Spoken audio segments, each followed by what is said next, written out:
Hey you guys, it's Brit. Tonight we're here with a little update on the Lauren the Mortician situation, and I figured that we could do a good old Reddit reaction. I used to do these a little more often a while ago on my channel, and I figured now is the perfect time.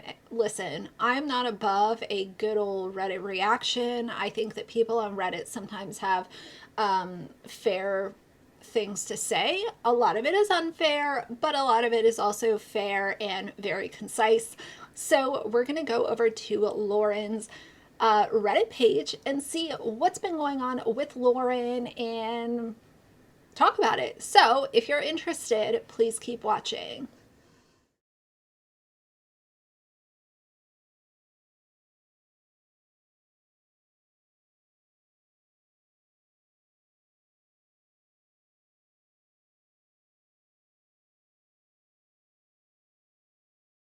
All right, you guys, so we're going to go back about 10 days. I feel like that is a good period of time to cover because Lauren's Reddit, like a lot of other Reddits, have a ton of posts. And if I went back to the beginning, we would be here all night long. So I don't have time for that. And I'm sure, frankly, y'all don't have time for that either. So for the sake of both of us, let's go back 10 days and just see what's going on here. The first post that I see is regarding her, this post that says, I never share in here, but unhinged fans crack me up with a laughing emoji. And it's a comment that one of her fans left for a creator giving commentary about Lauren. And the person said, you are obsessed and jealous. You are harassing Lauren on the daily a couple times a daily. Lauren on the daily a couple times a daily. I read that word for word. That was not me saying it incorrectly. That was the commenter. The creator responded and said, you're really bad at understanding what words mean. Speaking the truth isn't aggressive pressure or intimidation. It's awareness. And Lauren's fan responded, instead of just taking the L and leaving the conversation, she responded and said, let me fill you in on something. Cyber stalking is a federal offense. You think you know it all, child, but you don't. I don't make daily videos, whatever. Lady, you went too far. You had it wrong from the jump, and you continued to just, go off about it. This is something that I have been hearing since the beginning of my channel. As soon as I stepped into the arena of commentary, it was automatically, you're obsessed, you're jealous, you're bored, you need to get a job, you're, stalking, whatever. I've always hated when people try to mislabel things like bullying and harassing and cyber stalking, because those things do actually happen on this very platform as well as others. And it is serious and it's scary. And I have covered some of those cases in other videos where people were actually stalked and harassed and bullied to the point of some of them, it being an irreversible ending for them. And so I understand that people mislabel things constantly online, but it is one of those things that kind of grinds my gears, because I have seen what cyber stalking actually looks like.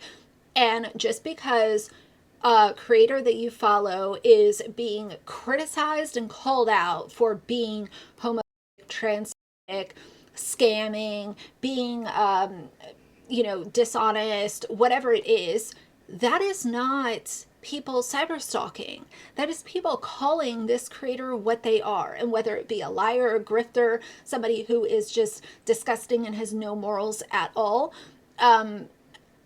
it's such a cheap argument. And now I've gotten to the point, I've been doing commentary long enough where I just look at those comments and, honestly, I either ignore them or I tell them to, leave and don't let the door hit you, because it's literally like you're trying to argue logic with somebody who is never going to see your point of view. They also shared this video from Salty Bob, Memphis lawyer. I will link his video down below in case y'all missed it. I'm sure a lot of you guys have already watched it, but that was a really good video as well. Then they shared a Runkle of the Bailey update as well. We love his channel here. They also talked about the Streisand effect, which I talked about as well, because I think that the Lauren the Mortician situation is such a really good example of the Streisand effect and how it works kind of on social media with public figures. And you don't have to be somebody as famous as Barbara Streisand to fall into the Streisand effect. So I will link my other video that I did down below in case y'all missed it. But it is a really great kind of comparison, and that was mentioned here as well. A lot of the TikTok videos that they are sharing on Lauren's Reddit, when you go to view the page, the TikTok has been deleted. So it seems like her silencing people is still an ongoing problem, despite the fact that we've established already that commentary and opinions, even if they're not in your favor, it's not against terms of service, so on and so forth. I've talked about that in great detail, but that's what I'm noticing. A lot of these links that are shared, you go to try to watch the video and the TikTok has been taken down. Now I want to talk about Lauren continuing to work with brands despite the fact that she is screaming defamation and loss of money and this is ruining my career, so on and so forth. She recently posted a sponsored video with Pair Eyewear. One of the comments on this post I did find interesting. Somebody said also the video does not meet the FTC guidelines for paid partnership disclosures. You would think Janet would inform her clients how to not piss off the FTC. But given that Jen Gerard was making unsubstantiated health claims also violating FTC regulations, she clearly either isn't knowledgeable in FTC guidelines or too busy trying to sue everybody. That's the whole thing. If you're screaming defamation and loss of revenue, then posting a paid partnership, now what I was going to say is not going to present very well. But what I also want to say is there are some people saying, well, what if this was arranged 8 months ago and it's just now being published on her channel? I don't necessarily fully believe that, because I just don't see a quick TikTok being an 8-month project. Maybe something a little bit more involved, but a quick video for Pair Eyewear, I don't think it being, I don't think of it being like an 8, 9, 10, 11 month kind of ordeal in the making. That's just my opinion, of course.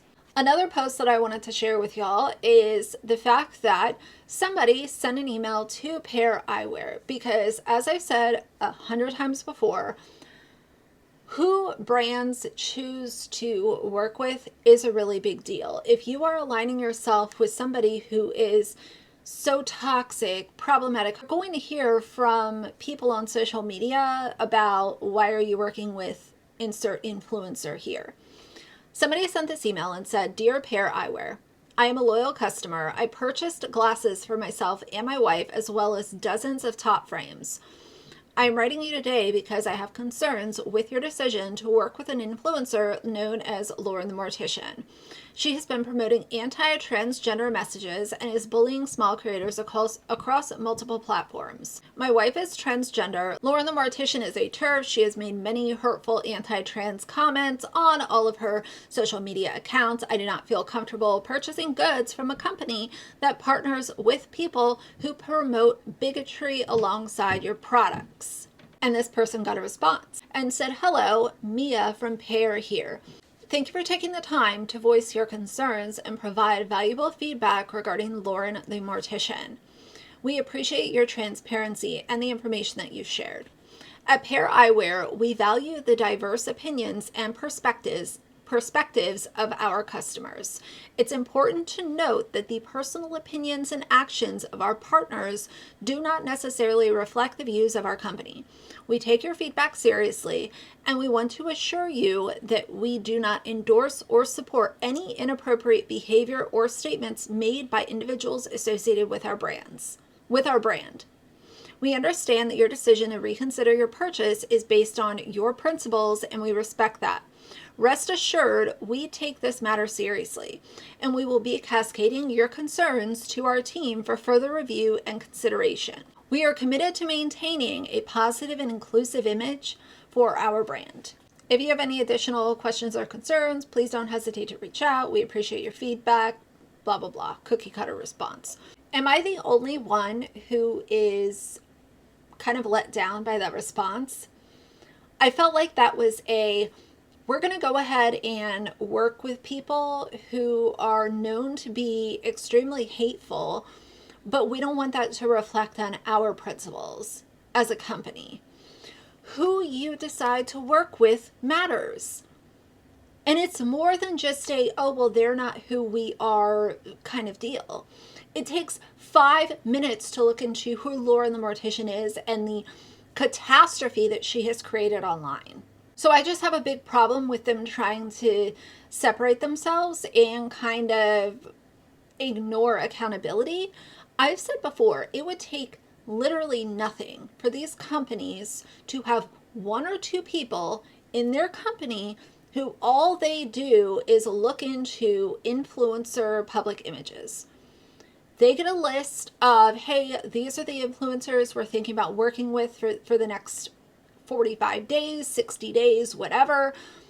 These 2 people are going to dig into what are those people about? What are their philosophies? Who are they? Are they involved in drama? Do they have a really bad reputation online? And then they report back to the higher ups to say, this person has been in ABCDE, and this is, kind of the information that we have retrieved during looking into them. And those brands should be able to say, well, if this person has a whole laundry list of stuff that they have been involved in, and they're saying and doing things that do not align with who we are as a brand, then maybe we should find a different influencer to promote our stupid glasses. So that's what's going on with the Lauren the Mortician Reddit. I figured that this will be a good, kind of check in and see kind of what's going on. I know that the parties that she and Jeanette are suing have been served. I did see that from Becca Day as a quick little update. So things are moving forward, but that's what's going on right now. How do y'all feel about Pair Eyewear? How do you feel about, tell me how you feel about Reddit pages, because I feel like for me, Reddit pages a lot of times get really bad reputations.